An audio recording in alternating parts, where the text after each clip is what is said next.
What's up, guys? Welcome back to my channel. Today I'm here with Artv. Where are we? This is your studio. This is my studio. Change of pace here. How did you get in here again?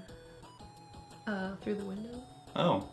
Well, anyways, we're going to be talking about underrated Panic at the Disco songs. And on his channel, we actually talked about some overrated ones. So if you guys are interested in that, there will be a link down below. Without further ado, let's get started with John's first pick. Everything I do is bittersweet. You could tell me secrets that I'll probably repeat.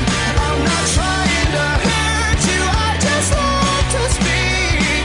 It feels like we're pulling teeth, so bittersweet. Something about Bittersweet always caught my ear. I remember right when this album came out, I was like really digging the bonus tracks. Me too. And Vices and Virtues as an album, I don't want to say that it was a letdown, but for me, like I really liked a lot of the bonus tracks. The bonus tracks just shine way above like that whole album. Yeah. I don't know why they didn't realize that. Yeah, it was like, dude, you got like Oh Glory, Kaleidoscope Eyes, like all of it. Stall Me. Yeah. That's good too. And of course the pick that I'm putting on this list, Bittersweet. That's a song that I see as having one of the best choruses of Panic's career, to be quite honest. It's very fun, and it's kind of playful as it starts makes you off. smile, I think, when you hear it. Exactly, exactly. It's kind of like, I feel like a dark smile in a way, because there's a few elements that make you think and question exactly what's going on in the song, but like Hannah said, it's kind of like a playful and smiling song that's a lot of fun. With the people inside, what a wonderful caricature of intimacy. Inside, what a wonderful caricature of intimacy. Build God Then We'll Talk is the last song from Fever, and this is one that I was really drawn to when I first found Panic, mainly because of like the heavier instrumentation. I was just kind of drawn to the guitars. It's a little bit different. It's kind of chaotic, you know? There's a is. lot of stuff going on in that one. I think one of my favorite aspects of this song is that they're sort of mocking the song from The Sound of Music. What is that song called? It's I think it's My Favorite Thing. Yeah, My Favorite Things. Raindrops on roses. So they kind of manipulated that and made it into like a darker, more like just, I don't know. like a cabaret style, Yes. you know? And I think that's really interesting. Like this song lyrically I really like. It's so sarcastic. It's poetic too. It is. And I love that. And I think just it gets very overlooked. Like I never hear anyone talk about this song when they talk about Fever. I just think it's so underrated, and it I don't know always gets why. stuck in my You know, head. it's like the end of an album that people seem to I know, cherish so much, but I don't know. I think I just. an epic finale like that doesn't deserve to go overlooked. Oh yeah, definitely. Prescribed pills, all set the shakes to offset the pills. You know you should take it a day at a time.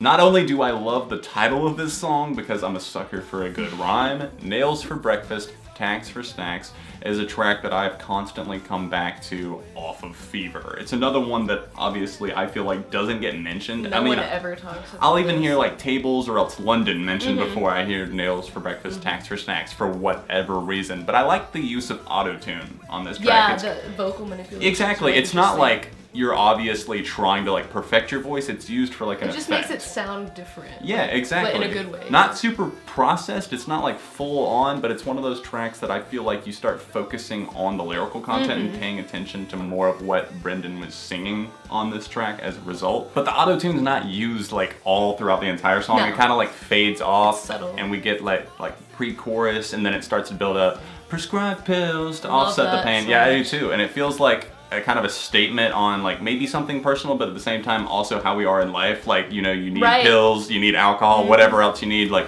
we get more pills to offset these pills and the effects of those. And it's kind of, Exactly. once again, I feel like a lot of this album, like Ross and Yuri were very Yeah, sarcastic Ryan, when writing it, you know? Yes, but I love that. Exactly. It's commentary. It sounds smart. It's commentary on life, Right. and I don't know, I've always found it very, very enjoyable.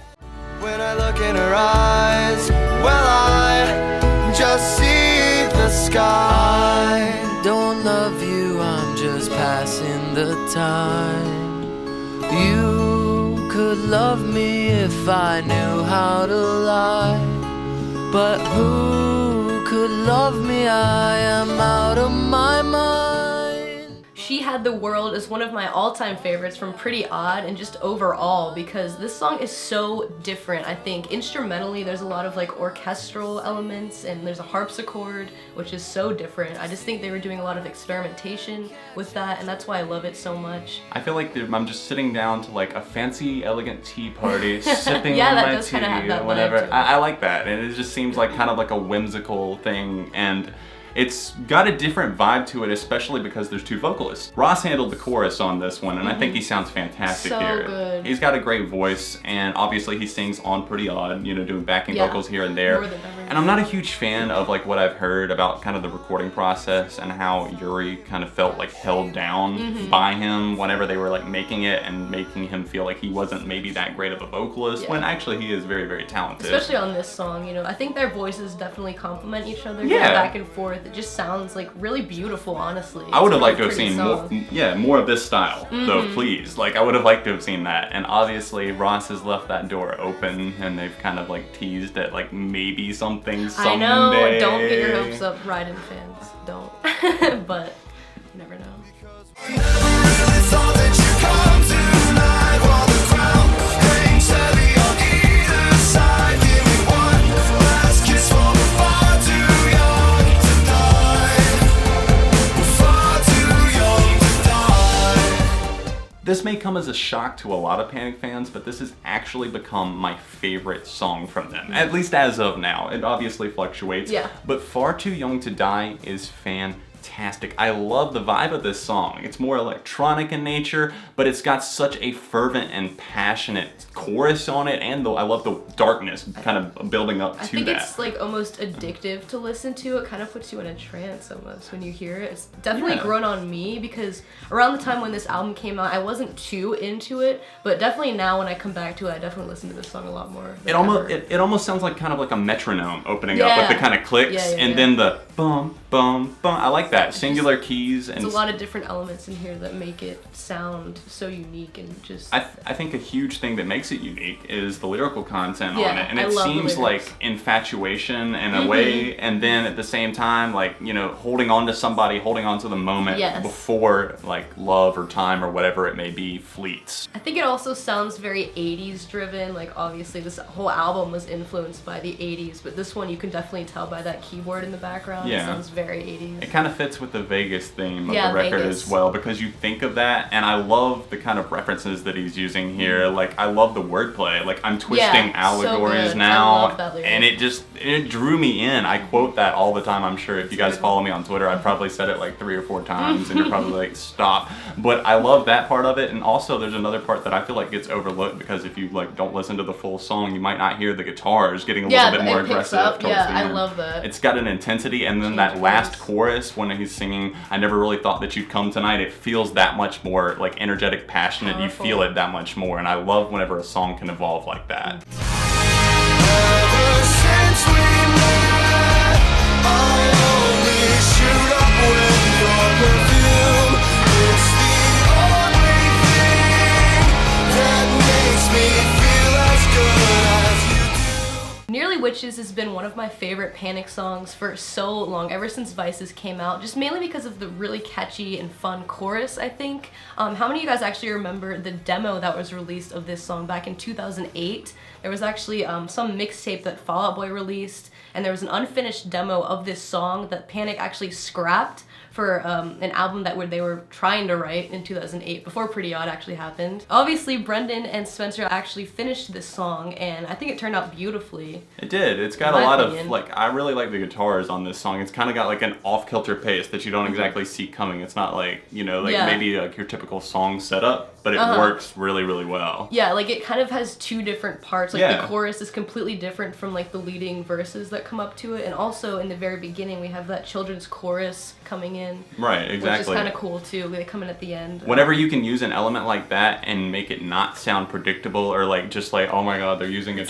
like, children's choir annoying. Yeah, again. No, it's not a nuisance in the song. It's actually something that's really fun. So the children's chorus actually comes back at the very end of the song. They're saying Mona Lisa, please to please ya, which kind of references to like the obviously beginning back- of the album, Yeah. exactly. So I love that they did that too. It kind of comes full circle, like think like What a Catch Donnie by Fall Right, Out Boy. yeah. You know, you It's kind the of same kind of element, yeah. I like it whenever like do it. They're singing it in the style of the current song, but they're singing the lyrics of a song that That's came so earlier. cool. And I've seen a couple of bands do that this year. And whenever you can pull it off, I say go for it. And the theme of this song, I guess it's kind of hard to interpret, but I feel like it's sort of dealing with like a haunting relationship or a lover or whatever. What do Maybe you somebody you kind of came across in life. Yeah. And maybe it's not even somebody that you knew that well, but for some think? They, reason. like cross paths or Yeah, exactly. something. And it you has just- such an effect Yeah, on and you. you just can't forget that person. So Much- I kind of like that aspect of this song as well, like lyrically. Yeah, and I come to enjoy it. You've kind of brought it back to my intention. Yeah, you I've- just listened to Exactly. it for the first time in a while. Exactly, and I kind of looped it a couple of times back down. I'm like, oh, you know what? I might actually save this to my Spotify because this is actually one of